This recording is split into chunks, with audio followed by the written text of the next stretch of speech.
Si, la revue de presse, elle est culturelle et signée de Patrice Rodden. Alors, on commence avec des sujets qui fâchent. Oui, l'affaire Mehdi Meklat, ça vous dit quelque chose? Un peu. Bon, nouvelle affaire. Avec L'affaire- les tweets. Oui, Les tweets. les étranges. tweets, on va en parler. Les petits tweets, ouais. Eh bien, nouvelle affaire avec l'affaire Olivier Sauton. Alors, qui est Olivier Sauton? C'est un comédien qui est actuellement sur scène pour un spectacle intitulé Lucchini et moi. Alors, spectacle qui est suspendu, nous dit ce matin le Parisien. Le Théâtre La Bruyère doit d'ailleurs prendre une décision à son sujet aujourd'hui. Alors, pourquoi tout ça? Eh bien, vous savez que Twitter a de la mémoire et qu'on vient d'exhumer de l'oubli des tweets signés Olivier Sauton. Et ces tweets posent problème. C'est un doux euphémisme que de dire cela. Premier tweet, par exemple, j'aime tellement la musique yiddish que si j'avais été gardien à Auschwitz, j'aurais épargné les musiciens. C'est l'art qui sauvera les juifs. Vous voyez l'ambiance. Deuxième tweet, je préviens tous mes amis juifs, en cas de déportation, évidemment, je vous mettrai en première classe. J'ai trop de respect pour vos habitudes. Il a envoyé ces tweets, on sait en quelle année. Alors, c'est pas pour l'excuser, mais oh c'est non, pour dire. certainement pas. Et ça a été exhumé, c'est ça? Voilà, ça a été exhumé. C'est des tweets qu'il a fait en 2012, si mes souvenirs sont bons. Il y a une dizaine de tweets de ce genre. Alors, pour sa défense, il dit « Je suis anéanti, j'ai honte, je n'ai jamais eu de pensée antisémite. » Mais Il le dit quand même. Hein. il les a jamais enlevés. Il les a jamais enlevés, non. Donc, En tout cas, ils ont été publiés. Donc, s'ils sont là, c'est oui. qu'ils ont été publiés.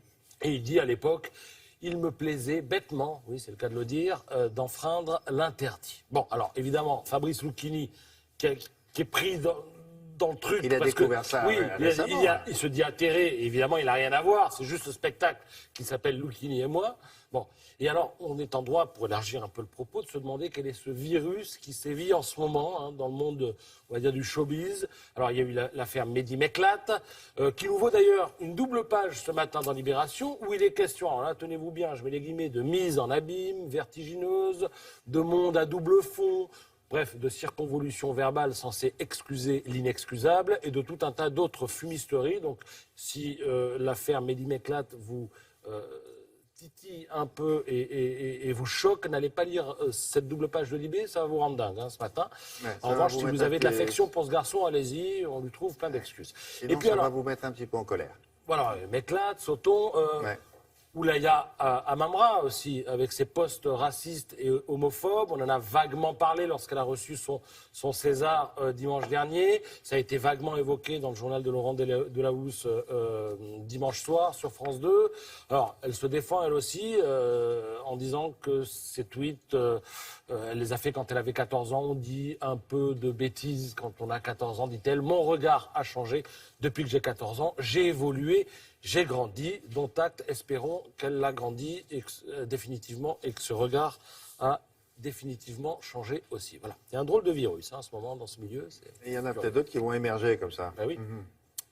Tout autre chose maintenant avec les 17e rencontres littéraires de Val d'Isère. Elles se poursuivent. Alors, c'est bien, je le signale parce que c'est un des endroits où l'on peut rencontrer des auteurs dans un contexte cool, quoi. No stress, disponibilité des auteurs garantie. Ouais. Alors, demain au programme 4 auteurs, Carole Five pour Une femme au téléphone, Cécile Coulon qui a écrit 3 saisons d'orage, Catherine Buchet pour Transcolorado et puis surtout Luc Lang au commencement du 7e jour. Tout ça est à 19h, c'est organisé par l'association Vivre Livre à Val d'Isère. Ils ont même eu droit à la présence d'Olivia de Lamberterie de Télématin, s'il vous plaît. Il y a 15 jours, Olivia était là en chair et en os et les gens ont pu l'écouter oui, la voir de et la toucher aussi. Très bien. Parfait. Bon, merci beaucoup. Vous voulez un petit dessin du canard ou... Non? Vous voulez pas? Vous lui faites de la peine. Arrêtez. Allez, un seul. Allez, c'est Marine Le Pen qui visite le Mont-Saint-Michel.